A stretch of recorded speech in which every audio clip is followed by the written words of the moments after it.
sing, and draw something. Art Squad. Stories told in drama shows. Art Squad.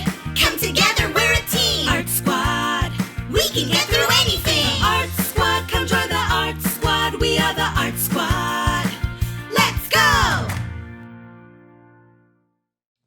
Hey, and welcome to the Art Squad. Today, we're going to be creating comics with Kean. So bring your pencils, paper, and imagination. Hi, my name's Kean Sue, and I'm a cartoonist, and today we're going to talk about faces and emotions. When we look at a drawing for the very first time, if there's a face on it, our eyes will generally go to the face first. And that's because that's the way our brains are wired. That's how we communicate with each other. When we meet a stranger for the first time, that's generally where we're going to be looking to first. We're going to be looking at their face, and almost always we're going to be looking at their eyes. So that's sort of just how we communicate with one another. And it's an important way of communicating through drawings as well. And we're going to start with two simple faces, right? They're sort of dots for eyes, very simple dots for eyes, and a very straight mouth. They're almost two identical faces. But by adding eyebrows to them, we can really get a sense of what these characters might be thinking or feeling.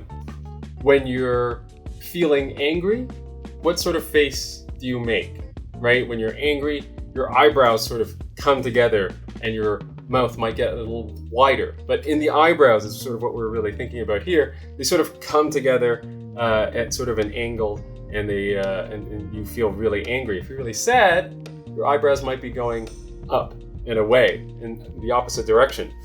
So in this case, just by simply adding to these two faces eyebrows, just a pair of eyebrows sort of sloping downwards and another pair moving in the opposite direction, we can draw a face that is angry and a face that might be sad or confused or concerned. And it's all in the eyebrows, right? We can express a lot using the directions and the shape of the eyebrows. And with the eyes, I always like to use simple dots for eyes. They're very easy and quick to draw, and you can sort of get a sense of the character from their eyes. So I can just draw simple character with dots for eyes, and we can sort of completely understand that sort of character. But if we want to add bigger eyes, we can sort of show their expressions more. They can be a little bit more expressive. Or in the case, I always like drawing big, round, circular eyes, and that gives them almost a sense of being cute, a cuter character. And they're just a series of circles that I fill in. And so I'll color in the eyes, the pupil of the eye is black, and I'll leave a little white spot just to give them a little bit of life, because the eye reflects light. So it gives them a little more of a lifelike look. And so here again, I'm just adding simple details. There's some arms and feet. And we can get a real good sense of this character is a little bit cuter than the first one with the smaller eyes. And if I wanted to sort of exaggerate that even more, I can give this character with the bigger eyes eyelashes, right? To make them look even cuter by some black triangular eyelashes. And now they can look extra cute. And it's a good idea to sort of play around and try different shapes for the eyes. You can sort of see what a character might look like if you gave them almond-shaped eyes, for example. And you can sort of get an idea of what this character might be like with these, with eyes sort of shaped a little differently.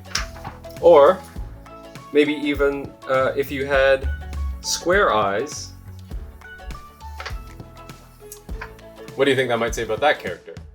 Right? So I encourage you guys to sort of try and play around with all sorts of different shapes for eyes. And one of the other things that you can do with eyes is they can be open or closed. And having closed eyes sort of gives a sense of a different sense of what a character might be like. So in this case, I like using the shape, the letter U, to show eyes that are closed. So in place of where their eyes would be, I just draw a shape, a couple of U's to show their eyes. and you can get a sense of what this character might be like. Their eyes are closed and they look a little contented, right? They look quite pleased with themselves. But if I were to actually draw the eyelids closed, but in the opposite direction, sort of like upside down views, like this, you can get a real sense of the character being much happier, right? Their eyes are closed, but they seem much happier, and it's a little more exaggerated with their emotional state. And so you can do a lot with eyes, and you can do the same thing with mouths. Mouths are great because they can also communicate a lot, even without eyebrows or anything else. So for example, we all know sort of the smiley face and the sad face, right? The mouth, the corners of the mouth are turned up for happy, and the corners of the mouth turned down to show that they're sad. But we can use other shapes and lines to sort of give a sense of their mouths. So for example, if I drew a squiggly line, what does that communicate? That sort of shows that we've got a person that's sort of, maybe they're feeling sick, or maybe they're a little bit confused, they're not sure what's happening. And at the same time, we can sort of accentuate the smile as well. If we draw a big semicircle, and I'll color in the mouth black here, so I'll just show a little bit semicircle at the bottom for the tongue, and then a black mouth. Like this, we can sort of show a character is very happy, right? They've got their mouth in a big, wide open grin.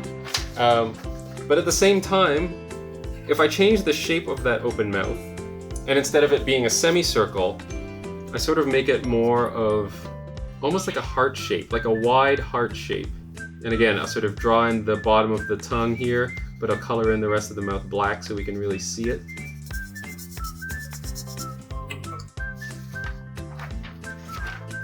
Having a mouth open like this sort of communicates something a little different, right? Maybe they're sort of yelling at somebody, or maybe they've got their mouth open wide like they're about to take a bite out of a hamburger or something. And so, different shapes, you can communicate different things with their mouths.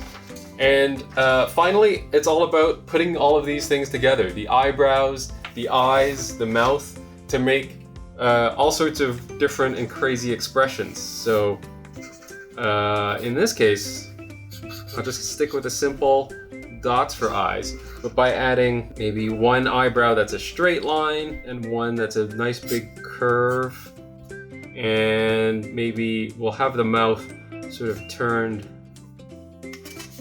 upwards a little bit, sort of like a half smile. We can get a sense maybe this character, this face is sort of scheming, or he's thinking about something, or he's pleased about something.